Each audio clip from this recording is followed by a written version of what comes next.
परम पूज्य हिंगड़ाज मात की जय। हेलो फ्रेंड्स, जय झूलेलाल।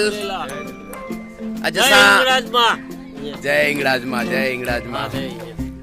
अॼु असां हिते बाटवा शहर में आया आहियूं। सॼो सिंधी समाज हिते बाटवा शहर में अॼु गॾु थियो आहे। पूज्य हिंगड़ाज मां जो मंदिर हिते बाटवा शहर में सालनि खां वठी हिन जी स्थापना थियल आहे।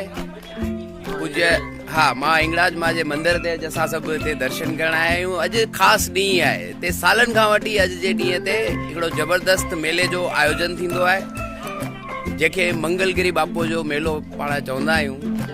हिते सॼो सिंधी समाज सिर्फ़ु गुजरात मां न पर सॼे देश मां अलॻि अलॻि शहरनि मां हिते सिंधी समाज ईंदो आहे। अॼु मेलो लॻंदो आहे। हींअर सभई माण्हू हिन स्थल ते मेले ते हाज़िर आहे। थोरी देरि अॻु हींअर मंदर में वरी विया आहिनि। हिते वारो जेको समाधि स्थल ते जेको धार्मिक कार्य हो उहो हिते संपूर्ण थियो आहे, परिपूर्ण थियो आहे। बोलो हिंगड़ाज मात की जय। हींअर पाण भावनगर खां बाटवा अॼु आया आहियूं। असां तव्हांखे थोरी देरि अॻु समाधि स्थल ते दर्शन करायासीं। हाणे पाण हिंगड़ाज मां जे मंदिर में हिते आहियूं। पूज्य हिंगड़ाज मां जो मंदिर जेके पंहिंजे सिंधी समाज जा कुलदेवी आहिनि, हिन जे मंदर में बिल्कुलु हींअर तव्हां ॾिसी रहिया आहियो। हिते मंदर जो संचालन प्रकाश गिरी बापू ऐं उन्हनि सां गॾु हींअर उन्हनि जा सुपुत्र श्री उमेश गिरी बापू हींअर पाण सां गॾु दृष्टिगोचर थी रहिया आहिनि।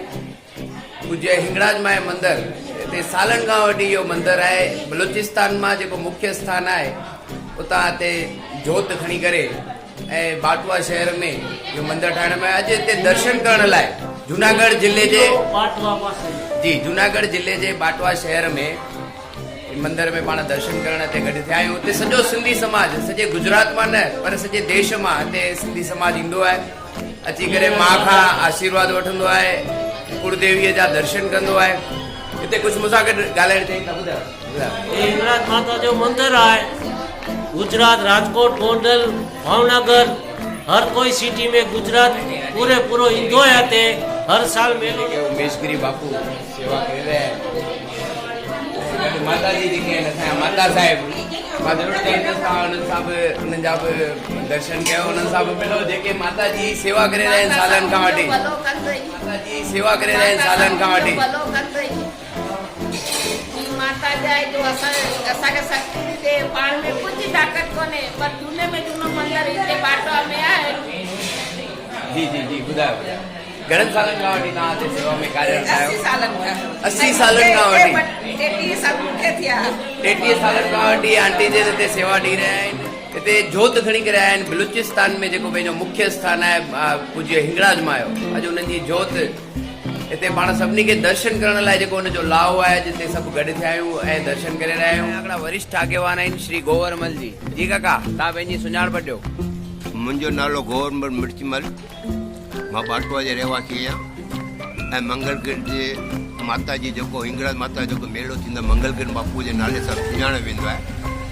ऐं उहो सिंध में जबलनि में उन जो वॾो मंदरु हूंदो हो, जंहिं मंदर जे अंदरि भई सभु पूॼा कंदा। ऐं सिंध जा हैदराबाद जिले जा जेके भई थोरा बीमार सीमार दुखिया सुखिया जेके हूंदा हुआ त उहे सभु मंगलगिर जे मेले में सभु थाणे बूढ़ाखाने में छॾे ईंदा बराबरि। ऐं थाणे बूढ़ाखाने में छॾण खां पोइ हुते जेको मंगलगिर बापू हूंदो हो उनजी शेवा चाकरी करे उनखे चाक चङो भले करे वरी पंहिंजे कोठड़ में। जी तंहिंखां पोइ हुते ई जेको प्रेमगिर जे पिता पोपटगिर जेको हूंदो हो, जंहिंजी माउ जो नालो हूंदो हो पिराबाई बराबरि, उहे उन मंदर जी शेवा पूॼा कंदा हुआ। ऐं मंगलगिर जे उन्हनि जे मथां असीम कृपा उनजे मथां हूंदी हुई। ऐं उहे हिते सिंध हिंदुस्तान पाकिस्तान थियण खां पोइ उहे सभु हिते उहा जोत खणी हिते आया ऐं मुर्तब साबित खणी हिते आया बराबरि। अॼु उहो बाटवा शहर जे बगीचे जे साम्हूं उनजो मंदरु आहे ऐं पासे में झूलेलाल साहिब जो मंदरु आहे बराबरि। ऐं उते सुठे नमूने उहो मिलायो वेंदो आहे। किथां किथां जी पब्लिक ईंदी आहे